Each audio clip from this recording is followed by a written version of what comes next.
Missed opportunities, brother. Missed opportunities. Alonzo, Atomic, Menifield did what he does best, right? And, I mean, I guess there is a little bit of a storyline. Normally, you got the Fortis camp in your corner. You got Safe Saud, the general, in your corner.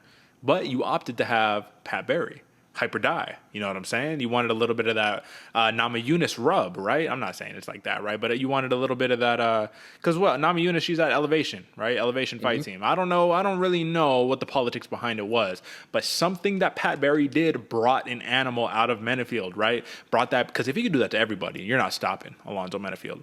My question to you is that, did you see the same thing that I saw when this fight opened up, right? This is what I saw. I see Menifield, wild as always, throwing big, massive shots. Not anything really controlled, but big shots, really trying to land on him, right?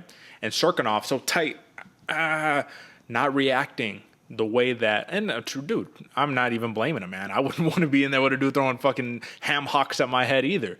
But when I saw those big looping motions, I said, this is your opportunity, Misha. Level change, boom, takedown, and then commit. But there was a lack of commitment, which I also totally understand, that led to, okay, I can't take shots against this guy because I don't want to end up on bottom getting my face smashed in. What's worse, I back away from him in a weird flurry, and then I get caught with a hook, and then I get caught with two more coming down, and then you know what? I'm going to get the third one on top just because Menifield's feeling pissed off that day, right? So you get knocked out either way because he didn't commit. My question to you is, do you think Cirkunov could have had a lot more success if he was able to just secure the takedown?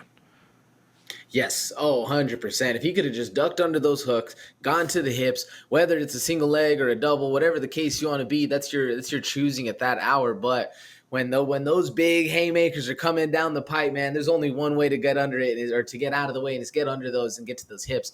I think that would have been, especially if Cirkunov could have actually had that moment of that, then I think that would have mitigated a lot of the fear, a lot of the cautiousness that he was preventing, a lot of that like jittery, weird tension. If he was able to actually have just a little bit of success, it takes away the beast that is Alonzo Menifield. Because like you said there, I wouldn't want to sit in there. I would also be jittery as hell, not a smooth game plan, fighting a savage like Alonzo Menifield. So it makes 100% sense. But I think if Cirkunov would have had just that little bit of win, that little bit of momentum, we would be talking about a whole different fight here. Absolutely, man. And easier said than done. I'm the guy just here in front of a camera talking about it, right? Easier said than done. I totally understand that. But this does mark Misha Cirkunov. He's 2-8 in his last 10, brother. You know what I mean? This is you get knocked out in your most recent return back up to light heavyweight, where you're like, I want to have all my power and my chin on me and all that. And then Alonzo Menifield's knocking anybody out, right? So that's not even really a question. But